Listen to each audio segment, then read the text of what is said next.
Salutare toată lumea, eu sunt Cătălin și bine ați la un nou video de pe acest canal.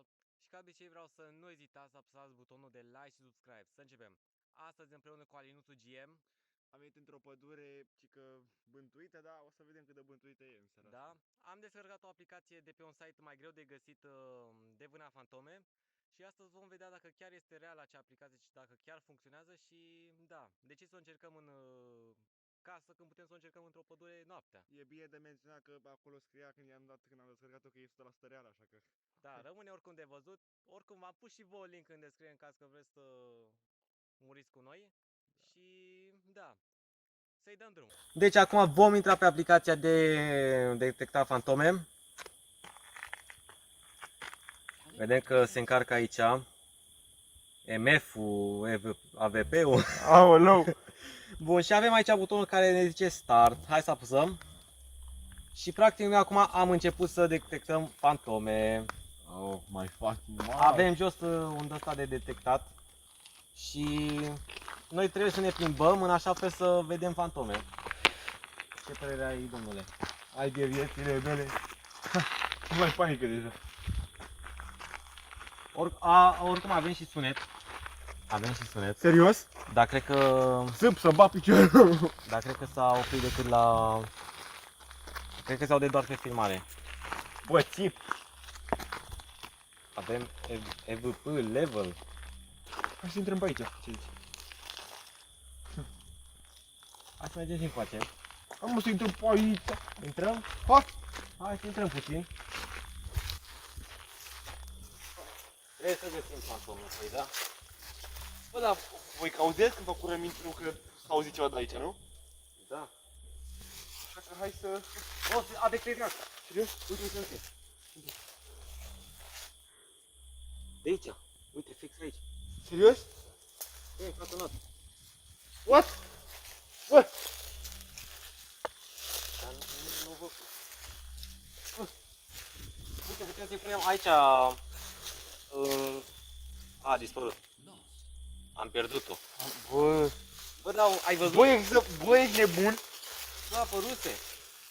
Bă, mi-e frică dacă asta chiar funcționează, aoleu, să știi dacă asta chiar funcționează 100%. Hai încoace. Noi suntem acum ca și... Aici avem bicicleta. pe care au... Hai să vedem dacă mai găsim fantome. Pe aia am pierdut-o. Ne-a folosit acolo funcția să îi punem întrebări. Serios? Da, dar n-am apucat eu să apăs, că am văzut-o prea Bă, târziu. ce e albă? Ai, Nu ți mă speriat. iată aici. Trebuie să mai detectăm. Până acum avem o fantomă detectată. Ce mai zicea Rine? Cum te spune? Am detectat. Unde? Uite-o! Bă, uite-o! Îi putem pune întrebări. Bă! Bă! What is your name? Bă! O întrebăm care... Opa, am întrebat altceva. Dacă e femeie sau băiat. Ia stai că ne zice. Bă, ești nebun? Cine a zis? Că nu văd. Că nu. A. Bă, scrie în altă limbă, vezi? E Bă! ceva cod. Bă, să-mi bag... Bă, hai dracu să plecăm. Bă, mi-e frică cu ei. Băi, băi, hai să plecăm să bag puși. Bă, mă puși, bă! Uite, uite, bă! Încă mă! Dar nu e aceeași. Bă, umblă după noi să-mi bag piciorul. Fugi după noi. Fugi în vale, fugi! Băi, și mai... După noi, după noi. Băi, băi. Bă, mi-e frică să-mi bag. Rău? Uite, iară. Ia stai să ne punem o întrebare. Întreabă dacă vrea ceva de la noi. Mamă, cu ei, bă. What is your name? Am întrebat-o care e numele, ia să vedem. Ia, ne răspunde, ne răspunde. Ia vrem să vezi. Ia. Ce? A, ne zice în altă limbă, e codificat ceva. Hai să ne mai uităm pe ea ca să dispară să detectăm alta. Bă, sper că nu ne face nimic, adică. Bă, și eu sper. Mamă, deci dacă asta chiar e reală. O lăsăm în spate. Poate dispare. Că văd că nu dispare așa ușor. Mamă.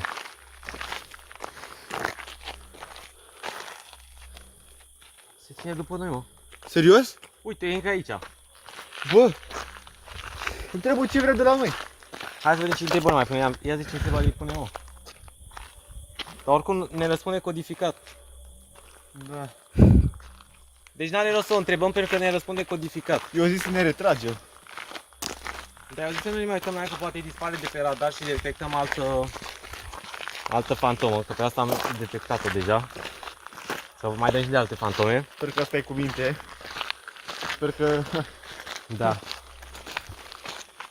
Deci până acum avem decât o fantomă detectată pe acest radar luat de pe net, care pare să fie Raj, pentru că a detectat deja o fantomă. Acum a dispărut, a dispărut. Da. Hai mai în față puțin. La mini-bariera asta, poate detectăm și aici ceva. Cuțițele nu până acum, crezi că e real sau fake? Bă, scăcat pe mine, mă crezi? Efectiv, scăcat pe mine. Eu nu știu nici dacă e real sau fake, dar... Uite, am ajuns aici la granița asta. Și ca știu granița. Oba, am detectat! Unde? Băi, unde, bă? Bă! Băi! Mamă! Hai să întrebăm care e numele, chiar dacă ne răspunde codificat. Am întrebat dacă e fată sau băiat, iar. Bă, dar tu vezi că e aici? Oare chestia asta e reală? Nu știu, dar vezi că frunzele alea sunt mici, adică... Da. Mamă! Bă, mie chiar mi-e frică, adică... Parcă are mâinile ridicate. A zis că am întrebat-o dacă e băiat sau fată și a zis nu. N-a mai răspuns codificat. Da.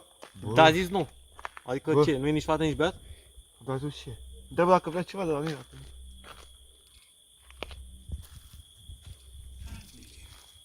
What is your name? Ia. Văd că n-a mai răspuns codificat. Iar ne răspunde, Iar? mă, codificat. Bă, și ce se întâmplă? O vom lăsa acolo. Pentru că mai vrem și alte fantome, nu? Da. Sper că mai sunt. Acolo văd că nu-i nimica. A, ne-a zis. Pic de... Ce zice, mă? Clau... Ce ceva de Am cover. pierdut-o. Ce ceva de cover.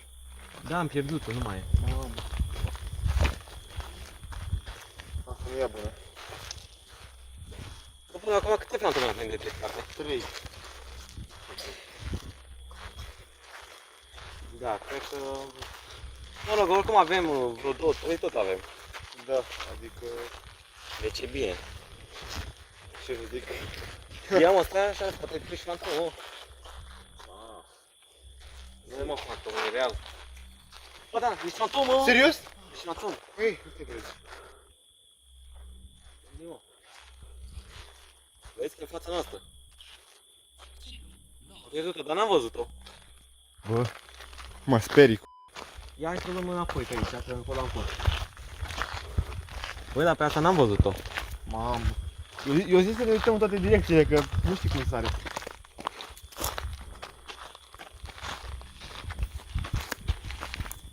Am găsit... Nu, bă, mi-a apărut și a dispărut dintr-o dată. Serios? Asta nu e bună. Pare că se plimbă asta cu noi. Alea stăteau, dar astea nu, asta dispare cum a și apărut, a și dispărut. Oh. Am găsit. Alta! Unde? Uite, uite, uite. E aici, în șanț. Ia du-te, mă. Ia du-te la ea acolo. Dă-te așa, dă-te așa. Bă, cameramane. Mai la dreapta? Aici? Da. E și cu mâna pe ea. Da? A dispărut, a dispărut, a dispărut. Cred că ai speriat-o când ai dat în ea. Oh! What the fuck? Parcă e un bărbat. Vezi? Da? Pare ca un bărbat. Ia du-te, mă, iar acolo. Ia. A dispărut, a apărut alta în spate. What the fuck? Uite, vezi? Dar nu văd. Vezi că e fix în fața noastră. Da. Dar unde e? Păi mai sus? Nu, sus nu. Mamă, mi-e frică. Uite, ne puneți să-i punem întrebări, dar unde e? Asta e fata mai ciudată. Asta nu se vede. Păi. Mi-e frică. Bă, mi-e... Lasă-le de fantome, mi-e frică. A dispărut, a dispărut. Păi mi-e frică, lasă de cu fantomele. Hai mă, încă una, mă. Nici nu știu de sus. A, găsit. Alo, ia. Uite. Da. Altă-i parcă fată. Vezi, parcă are... Ia. Băi, uite. Bă, E schelete. bă, ce e asta? Ia ține, mă. Bă, parcă se apropie de noi. Ia ține puțin lanterna. Și Bă. zi, mă. Unde e? Mai în dreapta? Aici? Da. Stau în ea? Da, ești în ea. Sunt în fantomă, bă, dacă mă Dispărut. posedă. Dispărut. Dispărut? Da, eu zic că ne ajunge pentru o seară. O să revenim cu partea a doua, băieți. Așa că dați Și pe s-ar like acolo. putea din altă locație să revenim cu partea a doua. Dacă v-a plăcut partea asta, nu uitați să apăsați butonul de like și subscribe și nu uitați că în descriere aveți și canalul lui și Instagramul în caz că vreți să vă abonați și să-i dați follow și... Și nu uitați că dacă vă place și chestia, o să punem și o poză de aici din pădure cu nebunii. Exact, pe Instagram, deci fiți cu ochii în 4 și da, dacă mai vreți episoade de genul, apăsați butonul de like și noi vom merge și în alte locații să vânăm fantome. Vreau să vă spun înainte că eu și Cătălin pregătim ceva tare, rău de tot. Pentru... Da, dar asta o să ne ia mai mult, dar oricum rămâne secret, doar fiți abonați și o să vedeți. Exact, și cu clopoțelul. Exact, cu clopoțel, că altfel Da. nu se poate. Da. Da, dacă v-a plăcut, nu uitați să apăsați butonul de like și subscribe, iar noi ne auzim data viitoare. Bine, pa, băi și fete?